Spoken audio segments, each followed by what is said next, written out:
Please help support the channel by visiting our Amazon store for such products like the Blue Yeti microphone, affiliate link below. Hey, what's going on, everyone? My name is Matt Jarbo. This is the Mundane Matt channel, and it appears that Cenk Uygur's in trouble, and I'm totally fine with this, right? Some people ask me, what's your opinion on this? My opinion on this is that, yeah, let's see what happens, because the Justice Democrats have asked for Cenk Uygur's resignation, which now I feel I can actually support the Justice Democrats. Beforehand, I've repeatedly told them, I like what you guys are trying to do. Get Cenk the hell out of there. Cenk is bad for your brand. Cenk is a big brown buffalo. And let's see what he's going to do now. But we have to kind of go back before getting to the Justice Democrat part. We have to look to see why people are mad at Cenk Uygur. Well, it turns out he apologizes for an ignorant past blog post about women. So yes, Cenk, I'm totally a male feminist, mean that legitimately, totally from the bottom of my heart. No worries here. Uygur has unearthed some of his past, where it says here that the founder of the progressive online channel, the Young Turks, apologized on Thursday after making sexist and derogatory remarks on his blog years ago that included commentary that argued that women are genetically flawed because they don't want to have sex often enough. I don't know if I'd argue genetically flawed. You're just doing it wrong. I have no idea. I wasn't much of a ladies' man, although many people in the comments would be like, yeah, we could have figured that one out, Matt. Anyway, the blog posts by Cenk Uygur from the early 2000s were first flagged by the Rap.com and online archives after they were deleted. Obviously, the genes of women are flawed. They are poorly designed creatures who don't nearly want to have sex often as needed for the human race to get along fruitfully and peacefully. Uygur, now 47, wrote at the time. So he was in his 30s. He was in his 30s when he was writing about women are genetically flawed creatures. Dude, women are as horny as men, but it takes a different way to get there. Like, you look at take guys, for example, right? We could just seriously not even be thinking about sex and pop a boner. That's how it happens. Women, it's a different thing. It's like warming up a car engine. You got to get them to the point, and they're not always going to be there. But when they get there, oh, brother, it is on. You're impatient, Cenk. Very, very, very impatient. I'm pretty sure you're horrible at oral. Anyway, in another post called The Rules of... God, this comes across like Mike Cernovich blog type stuff here. Uygur explains what should happen physically as the dating process progresses, saying, women ignore these at your peril. Rule 1, there must be some serious making out by the third date. If I haven't felt your tits by then, things are not going to last much longer. In fact, if you don't get back on track by the fourth date, you're done. I don't think he got them any third or fourth dates. That's why he's so aggressive about it. He's like, I just want to touch the booby. I just want to touch the booby. But I'm just saying, brother, you live in Los Angeles, man. You could, there's good strip clubs there. You know what I mean? Spearmint Rhino, for example. You can get topless or full nude for $20 a dance or $40 a dance. Don't ask me how I know this, but I do know this. And you could, if you're looking to touch some booby, that could be arranged in a legal manner, right? Or again, you're like 4 hours from Las Vegas, man. The bunny ranch is out there. What are you doing? Hey, this is again some Mike Cernovich pickup artist level crap here, man. So it says rule 2, the orgasm. There must be an orgasm by the fifth date. Hers or yours, man, because yours is definitely going to be accomplished the moment you get home. Uygur apologized in an interview with the Rap, stating he deleted the post more than a decade ago because he no longer stood for them. But the internet never forgets, man. Trust me. The internet never forgets. The stuff I wrote back then was really insensitive and ignorant. If you read that today, what I wrote 18 years ago, and you're offended by it, you're 100% right. And anyone who is subjected to the material, I apologize to.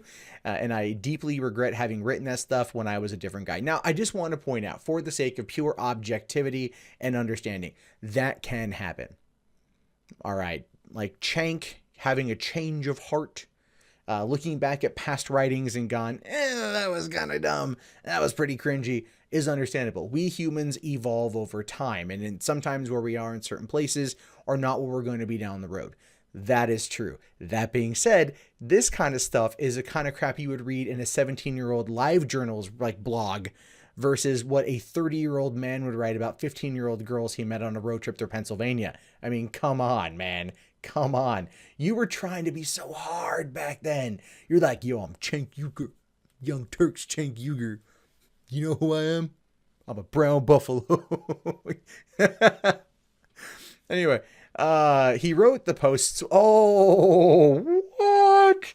Oh, he didn't. Says here he wrote the post while he was still a conservative before becoming a liberal. What? What? That is like the biggest cop-out I've ever heard of in my entire life. I wrote this post while I was still a conservative, meaning that conservatives, they're all rapists. That's what I was like back when I was a conservative.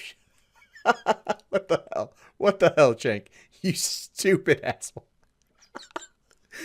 He says, if someone says that today, I would heavily criticize them on the show, and rightfully so. And I have. I've criticized myself over the years. I've not matured. I had not yet matured. And I was still conservative who thought that stuff was politically incorrect and edgy. When you read it now, it looks really honest, it looks really honestly ugly, and it's very uncomfortable to read.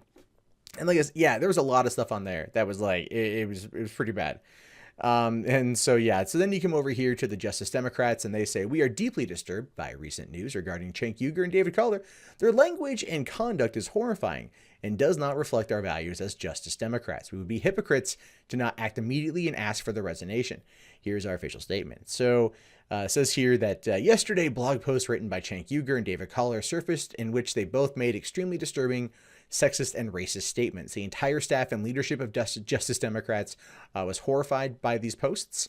After learning, I don't know. I think were horrified by these posts does not feel grammatically accurate. Anyway, after hearing Mr. Uyghur's side of the story and talking with our candidates, our staff came to a swift and unanimous decision to demand Cenk Uygur and David Collar's immediate resignation from their positions as Justice Democrats. As the words and conduct Mr. Uygur and Mr. Collar posts degrade what it means to be a Justice Democrat, we do not feel that Mr. Uygur is fit to lead or participate in an organization that truly believes women's issues and the issues of Black and brown people are all of our issues. So he decided, okay, so he resigned from the board yesterday. So yeah, there's that. We'll see if he's going to step down. I don't want to go through the whole damn thing, but here's the thing to consider with all this. I want you guys to stop for a second and just like, while this is funny, and it's very funny to watch Cenk just get like egg in the face because it's perfect. At the same time, I have to also be that guy and come out and say, this was 18 years ago. He was a different person. While what he said was bad, is it enough? He deleted it. He admitted it was a mistake. Should he have this particular part of his career tainted as a result of that? Something he did put together, something that he has been pushing. Should he have that taken away from him? And the answer to that ultimately is no, it shouldn't. And the Justice Democrats should not play into the identity politics situation. They should not play into that part of politics, and they shouldn't boot him out. I agree with TJ Kirk on this one completely. That being said, I also find the irony of the situation to be utterly hysterical, and it couldn't happen to a nicer person, so to speak. But ultimately, we have to stop, and we have to think about what this means as a whole, right? When you've got someone like Cenk, who, love him or hate him, is a very, very, very large voice in the progressive movement. Very similar to how Al Franken was a very large voice for Democratic senators. Very popular, very well loved, and was probably going to run for president one day. With Al Franken having been pushed into stepping down, and then seeing people come out and saying, we might have made a mistake about that because we were trying to have the moral high ground in regards of defeating Roy Moore. And then, there's calls now for Al Franken to unresign, even though he says he's actually going to. We can kind of equate that to Cenk. Now, they say here that we would be hypocrites and to not act immediately and ask for the resignation. Would you, though? Would you? You're, yes, trying to get candidates into office, but people are inherently flawed. People do make mistakes. Okay. And it is oftentimes better to attack the argument of the person rather than the person themselves. And are we not meant to be ultimately forgiving people? Isn't that kind of like the tenet of the left, is to be more thoughtful and more forgiving of people's past misdeeds and past transactions as a way to let them become better people? And I do feel like that is something that might come into play here. And then I look at this particular article and I just have to kind of laugh my ass off, mostly because it's Cenk and it's funny. And like, I'm of two minds here. So part of me is like, I should defend him because identity politics are lame and that should not come into play here, because he didn't, he said some stupid stuff like nearly 2 decades ago. He deleted it. He said he's sorry. You should move on from there. But at the same time, it's Cenk.